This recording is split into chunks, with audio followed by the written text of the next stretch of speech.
Hello YouTube world, Mackdaddy1911a1 with the Shade Tree Survivalist. I'm going to do a video on the model 1911a1 handgun, and specifically on the 45 A.C.P. You know,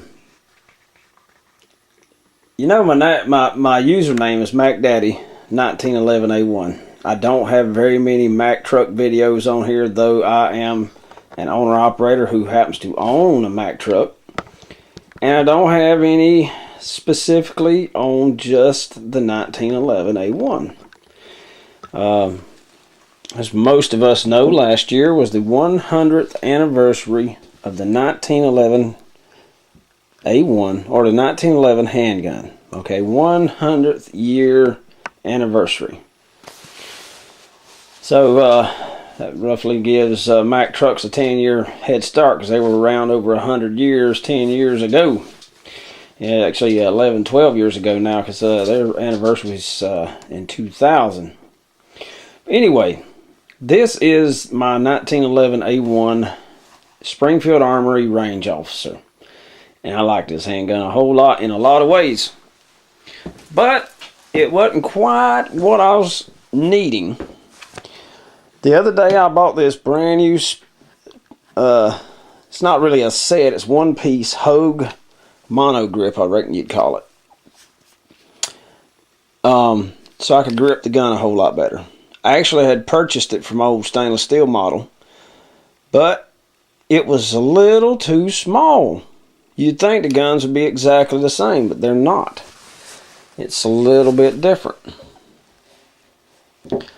So I decided, hey, what the heck, I'll put it on this one. This one here stays in my combat rig all the time anyway. Might as well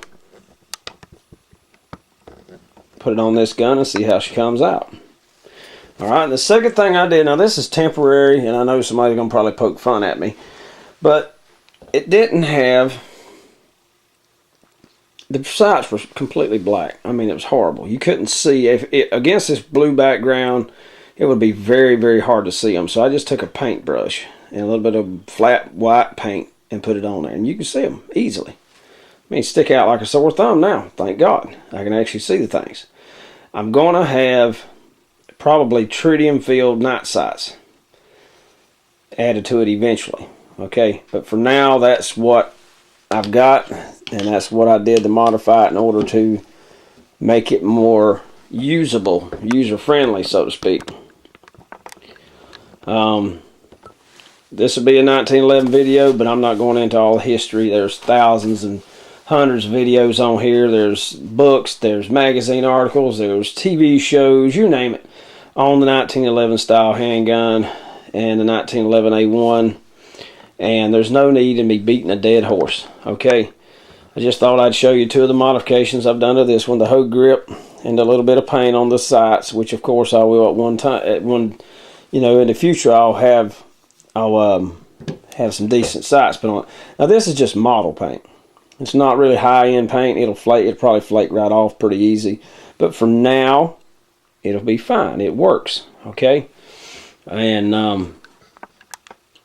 but I love this gun. This gun really shoots well. I wish I could shoot as well as the gun will shoot. I mean, I wish I could shoot up to the gun's capability, like Jeff Cooper used to say. And mentioning Jeff Cooper, this is what he carried. This is what he believed in. And he basically said, we had the 1911A1 in enough quantity when we needed it. And we're talking about World War I, okay? And it could do the job, and it would do the job every time, as long as you half but took care of the gun. It's a very good gun, very reliable, very durable, very tough, and it's a great firearm. I love mine. And you know, the thing about these new expanding bullets, okay, this is what all the other guns try to become, okay, with their hollow points. Okay, the whole point is to make the biggest hole with the most hydraulic shock and damage to them as possible. and they're the 9mm and so forth. They're emulating. They're trying to make a hole as big as a 45 does to start with. Now, if you can make it even a 45 even bigger, and it cause even more damage, then so much the better. Now, the 1911, you can get it in 9mm. You can get it in, I imagine, in 10mm. I know you can get it in 40 cal. You can get it in 45. There's some type of new 50 cal round you can buy it, get it made, you know, upgraded to. There's tons of 38 Super and tons and tons and tons of different ones. I mean, they make a small 380 version, a 22 version, and on and on and on. I just love it. It's a great handgun. And one of the things I would like to talk about is for all those folks out there who have to have the latest and greatest, newest contraption. I am not one of them. I am satisfied with what I have, and I try to learn the system that I'm going to carry to the best of my ability. Try to learn that system and stick with that system and not worry about the latest and greatest. Who cares about the latest and greatest? Okay, I spent my money on the original one. Okay, I know that's not tape right there. I was trying out that to see if it would help the grips, because like I said, this one here I purchased this grip, so because the front strap isn't like that right there, it's not roughened up, so it doesn't grip very well on these Springfield models. So I got that for that, and when I couldn't fit it on that gun, I tried a piece of the inner tube, but it didn't help any. So I just haven't taken it off yet. Basically, I'll eventually do something. I may even take it to a gunsmith and let them stimple the front. I'm not exactly sure what you call that, but you know, had the diamond cuts in there, so I have a much better grip surface. But I've had this gun for 10 years. She's just outstanding. I mean, there's lots of wear and tear on the old girl, as you can well see right there. And it just will not focus on that for whatever reason. Look at that. That's just pitiful. There we go. You can see these dings and scratches all in her. There's one time when I first got the gun, I was putting it in and scratched the pee-whacking out of it. It won't focus. That's just terrible. It will not focus.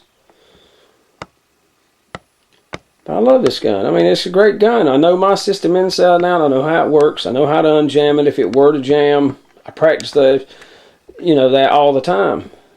And this is it. If you're a survivalist, you need to know your system, whatever that system is. And I'm not saying that the 1911 is the, you know, end all pistol. What I'm saying is this is what I carry. This system I know inside and out, upside down, round and around. And that's what we all should do. You pick your primary weapon systems that you're going to use. Your handgun, your knife, your shotgun, your rifle. You pick those. And if you want other ones to plink with, that's fine. But the ones you practice with and you use every time you turn around should be your primary carry weapons. Okay, now this one here stays here at the house. Sometimes it's on my rig, and sometimes I may have it in that little book hideaway spot. Sometimes I may have it in the headboard of the bed. You never can tell where that handgun's going to wind up at, or any of the others that I have. My stainless steel one, it stays on my side wherever I go, whatever I'm doing. I've got it with me. And just to prove you guys and gals out there, I have a concealed carry permit. In the state of Georgia, they look so fake. Let me see if I can, well, I don't want a whole lot of this information out there. So, anyway, this is pretty much what it looks like. I'm just covering up my personal information on there, okay? And the back side, they look so fake. This year they're supposed to turn them out to make them look a lot like our driver's license, but right now that's what they look like. and I've got my concealed carry permit. You know, and I try to do exactly what the law specifies. But enough of that. Hope you enjoyed the few little small modifications I've done to my pistol and to my 1911. And y'all have a good day. Thank you for watching.